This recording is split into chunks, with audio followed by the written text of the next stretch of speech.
हम लास्ट यानी कि यूनाइटेड नेशन जनरल असेंबली की रेजोल्यूशन और यूनाइटेड नेशन सिक्योरिटी काउंसिल की resolution as a source of international law या पब्लिक इंटरनेशनल लॉ हम कह लें। तो क्या होता है, एक केस होता है न्यूक्लियर वेपन्स वाला केस। तो क्या ही जैसे एडवाइजरी जुरिस्डिक्शन होती है ना हमारे यहाँ पे प्रेसिडेंट के पास, वैसे इंटरनेशनल लेवल पे जो इंटरनेशनल ऑर्गेनाइजेशंस होती हैं यूएन की, उनके पास एडवाइजरी जुरिस्डिक्शन होता है जिसमें वो लोग आईसीजे से क्लियर कर सकती हैं जो भी उनके दिमाग में क्वेश्चन आ रहा हो। ठीक है, तो ये भी एक केस टाइप ही समझ लीजिए, advisory opinion on off legality of the threat of use of nuclear weapons. तो इसमें वर्ल्ड हेल्थ ऑर्गेनाइजेशन और अदर इंटरनेशनल ऑर्गेनाइजेशंस आईसीजे के पास जाती हैं एडवाइजरी ओपिनियन लेने, और वो कहती हैं कि इज द थ्रेट और use of nuclear weapons in any circumstances permitted under international law, कि क्या न्यूक्लियर वेपन्स का यूज़ करने की धमकी देना और ये सब कुछ किसी भी सर्कमस्टांस में इंटरनेशनल लॉ के परमिटेड हैं। तो इसमें वो लोग काफ़ी कुछ साइट करते हैं जिसमें वो लोग कहते हैं कि यूएनजीए की एक रेजोल्यूशन आई थी 1960 में जिसने इसके लिए प्रिवेंशन कहा था, प्रिवेंट किया था इसे कि नहीं कर सकते हैं। इस पे जो आईसीजे है वो कहता है कि आप यूएनजीए की रेजोल्यूशन साइट मत कीजिए, यूएनजीए की रेजोल्यूशंस बाइंडिंग नहीं होती है, उसकी पर्सुएसिव वैल्यू होती है, और उसकी पर्सुएसिव वैल्यू भी ज़्यादा तब होती है अगर मेजॉरिटी ऑफ कंट्रीज़ ने उसके फेवर में भी डिसीजन दिया होता, वोट किया होता। लेकिन इस केस में आई गेस 40 कंट्रीज़ ने ही वोट दिया था आउट ऑफ 198। बाकी कंट्रीज़, आधे से ज़्यादा कंट्रीज़ ने वोट ना देना प्रेफर किया था, और जिन्होंने वोट दिया वो बहुत ही कम कंट्रीज़ थी।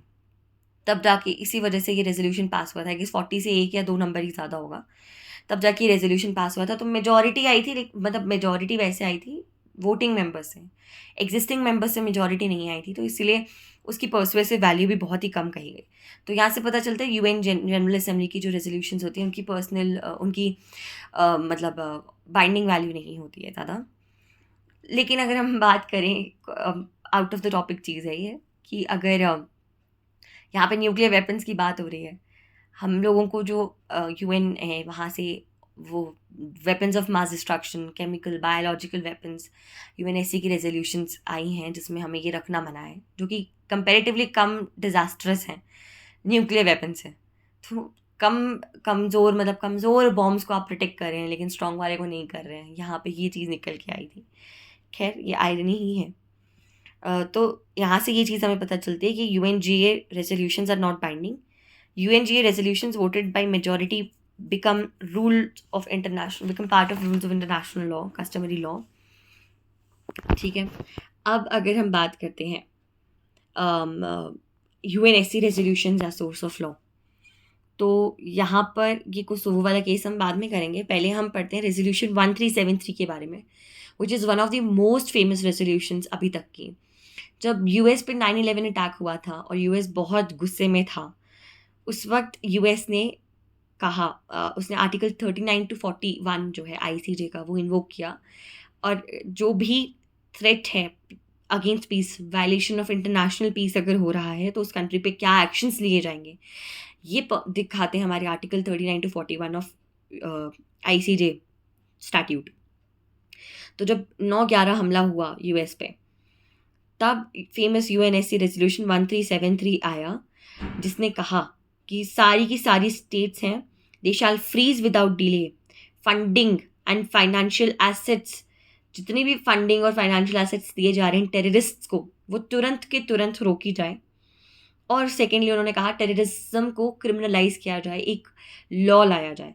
ये परमानेंट 5 मेंबर्स होते हैं यूएनएससी में, बेसिकली 15 मेंबर्स होते हैं जिसमें से 5 परमानेंट 5 मेंबर्स होते हैं and who have veto powers. 10 members 3 साल के लिए हर साल आते हैं। तो इन लोगों ने, यूनाइटेड नेशन सिक्योरिटी काउंसिल ने ये रेजोल्यूशन पास की थी जिसमें यूएस ने कहा कि टेररिज्म की फंडिंग बंद हो और टेररिज्म को एक इलीगल क्रिमिनलाइज किया जाए और इलीगल एक्ट घोषित किया जाए। और ये उन्होंने कहा था जितना जल्दी हो सकता है उतना जल्दी करना है, ये सारी कंट्रीज़ पे बाइंडिंग है, और जिसने नहीं किया उसको हम दिखाएंगे, हम बम्बार्डिंग करेंगे, सैंक्शंस करेंगे, जो करेंगे करेंगे, लेकिन तुम्हें हम दिखा देंगे, ऐसे यूएस ने कहा।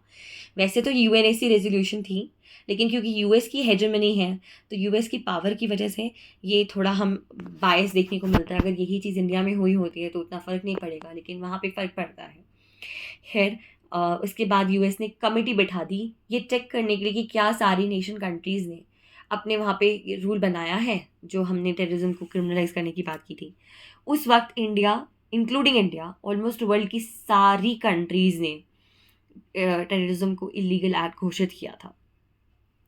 वैसे ही सिमिलरली रेजोल्यूशन 1540 था, जिसमें इराक के ऊपर बॉम्बिंग हुई थी, अफ़गानिस्तान के ऊपर भी बॉम्बिंग हुई थी। ये सारे जो है बेसिकली ये सब यूएस का किया धरा था, लेकिन यूएनएससी से परमिशन लेके किया था, तो यूएनएससी का नाम आता है। लेकिन जितने भी प्लेन्स गए थे और ये सब कुछ यूएस के ही थे, ठीक है। तो इन्होंने weapons of mass destruction, all states under an obligation to prevent non state actors from acquiring weapons of mass destruction, ये रेजोल्यूशन पास हुई थी कि जो नॉन स्टेट एक्टर्स है, जैसे सद्दाम हुसैन के पास उस वक्त वेपन्स ऑफ मास डिस्ट्रक्शन का स्टॉक था, उस वक्त ये रेजोल्यूशन पास की गई थी और कहा था सारे कंट्रीज़ को ये लॉ लाना पड़ेगा कि नॉन स्टेट एक्टर्स जो हैं उनके पास ये चीज़ नहीं लगनी चाहिए। इससे इंडिया का फ़ायदा हुआ, नहीं तो पाकिस्तान के जो न्यूक्लियर वेपन्स हैं वो हाफिज सईद के पास पहुंच गए होते तो क्या पता क्या हो गया होता। अब इसमें कोसोवो का केस आता है। कोसोवो बेसिकली एक उसकी ना ट्रीटी साइन हुई थी, जिसमें उसने कहा था कि एक बेसिक मतलब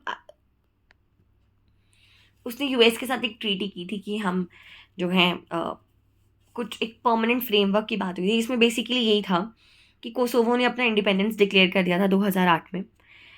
तो ICJ was approached that whether this independence declaration is in violation of UNSC 1224 relation, क्योंकि इसके लिए कोसोवो और उनकी बाउंड्रीज को ना यूएनएससी ने बना के दिया था। जो यूगोस्लाविया वाला केस है, वहाँ पे बहुत ज़्यादा पंगे चल रहे थे, तो इसीलिए यूएनएससी ने घुसकर पीस को मेंटेन करने के लिए वहाँ पर इनकी इंटरनेशनल बाउंड्रीज बना के दी थी। तो कोसोवो ने अपनी इंडिपेंडेंस खुद ही डिक्लेयर कर दी, मतलब नेशनल बाउंड्री इंटरनेशनल बाउंड्री जो थी वो चेंज हो गई। तो यहाँ पे कहा गया, ICJ ने कहा कि अगर हम रेजोल्यूशन के कंटेंट को देखें, तो अगर फ्रेमवर्क टेम्परेरीली कोसोवो ने किया है, टेम्परेरी आज़ादी दी है और बाद में वो किसी और के साथ मर्ज होने वाला है, उस केस में तो ये वायलेशन नहीं है। लेकिन परमानेंट अगर उसने डिक्लेरेशन दी है तो वो वायलेशन होगा। यही आपका टॉपिक है।